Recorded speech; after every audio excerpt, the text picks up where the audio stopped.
Hey, welcome back on this Tuesday. The Trigger, Rich Bontrager, back with you again, 2 p.m. with the Trigger, and it's great to have you back with us. A great day around the office here. And today we're going to answer the question of overcoming that creative block. Sometimes the bank account, the creative bank account gets down to near zero. And I wonder if you've ever struggled with that and what it's like for you and what do you do to get the creative mojo going back. There's different ways to do it. Everyone's got their own flow. I'm going to share some of my ideas about how to get those creative juices going when it's dry. Don't forget, we're here every Monday through Friday to help you shine on camera, shine on stage, so that you and your brand can have the impact that you want to have because you're a go-to expert. You are someone that needs to share your message out, and there's so many amazing ways to do it. But one of the things is, as we do this day in and day out, sometimes we have that dryness. We've written all the talks, we've produced all the video content, we've traveled and we've done this, and sometimes you just don't know what to produce new, fresh, repackage, how to do it. Have you ever been there before? I mean, drop that in the chat today. Let me know if you can relate to this idea of like, um, I'm blank. I got nothing. I know what happens to authors. Authors have a hard time with this. I know when the page is blank and authors are working and they just can't get the next thing to go for them. As a public speaker, as a broadcaster, as an interviewer, there are times that I'm crafting shows, creating content, and trying to help clients out. And it's like, I got nothing for you today. I'm sorry. I'm just flatline. So a couple of things that I do, and first of them is something like this that I'm showing you today. I am a creative. I need to be around creative things. So I do enjoy comic books. I do enjoy a good action movie. I do enjoy things that inspire me. So I literally need to get around things to help me think creatively again. I have talked about before, but I love Walt Disney. I love his creative stuff. I need to be wrapped around a lot of movie directors, a lot of writers of film and screen and TV literally have offices like this, and they have their action figures and their books and their go-tos because they need to be in the zone. They need to be wrapped around creativity to keep creativity going. So this is one way that I do it. Helps me immensely to sometimes kick back and read one of my favorite comic books or read a good action novel or just get in that place of creativity. Just the other day, I was working on stuff. I was in the zone. Again, not being in the zone we're talking about today, but I was in the zone. I was so deeply in the zone for like 2 days, back-to-back days. It was like, Rich, anyone in there? Are you alive? Are you doing okay? Those are great days to be in that zone, that place of genius. But what happened when it run dry? Do you get around creative stuff? That's one way to do it. Another one is, from me personally, is to break from it. I know I can bang my head against the wall for so long as a creative.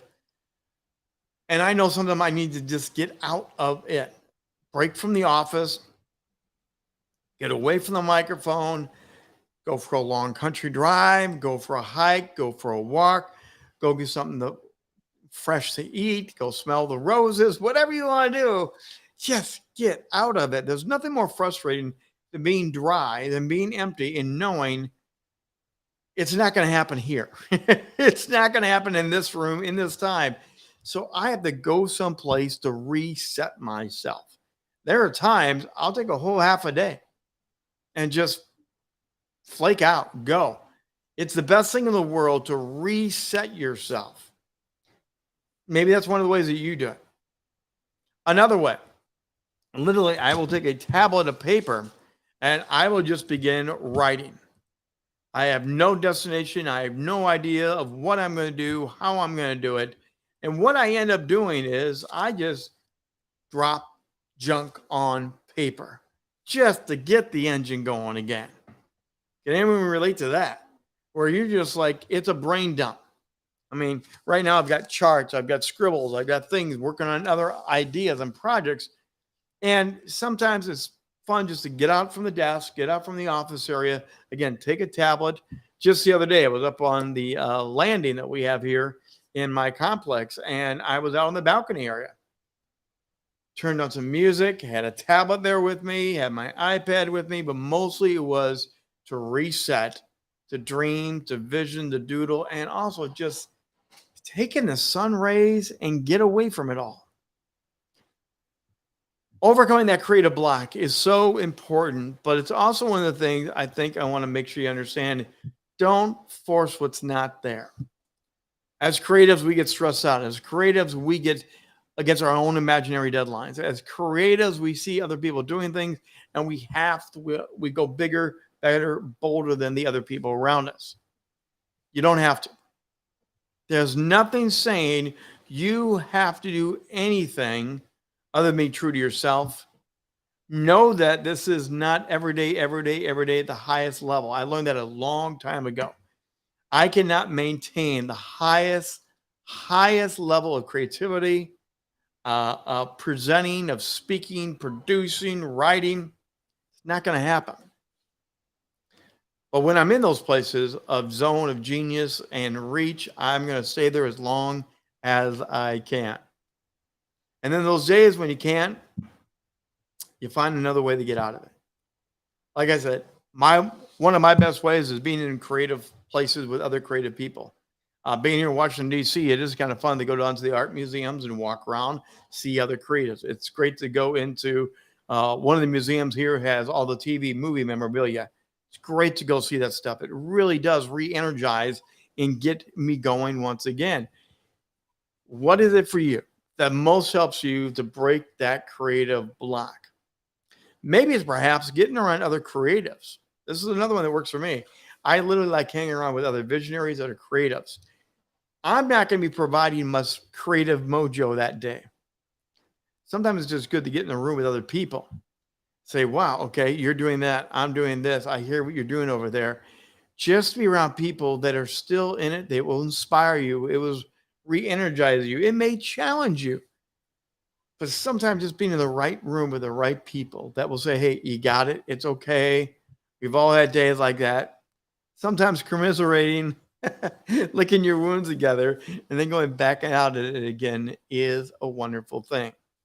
Creative block is a real thing. For those that do not understand us creatives, if it's okay. It's okay that your friends and family don't understand. You did nothing today? You just couldn't do it? As creatives, we know we were going to have those really peak, amazing days. And we're going to have those days where it's down in the valleys. And this is real work. What breaks that logjam for you? What overcomes that creativity?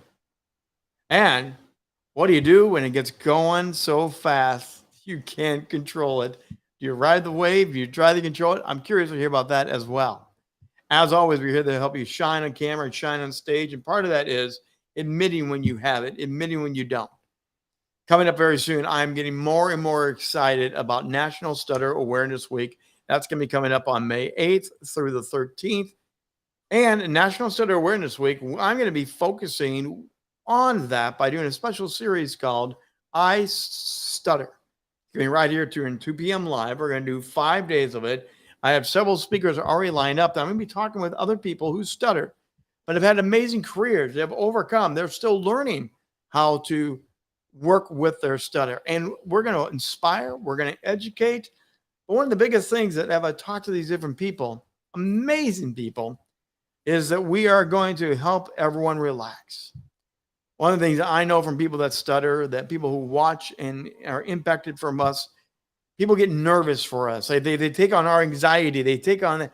Most of the time we understand we're okay. We're stuttering. I get it. It's going to be okay.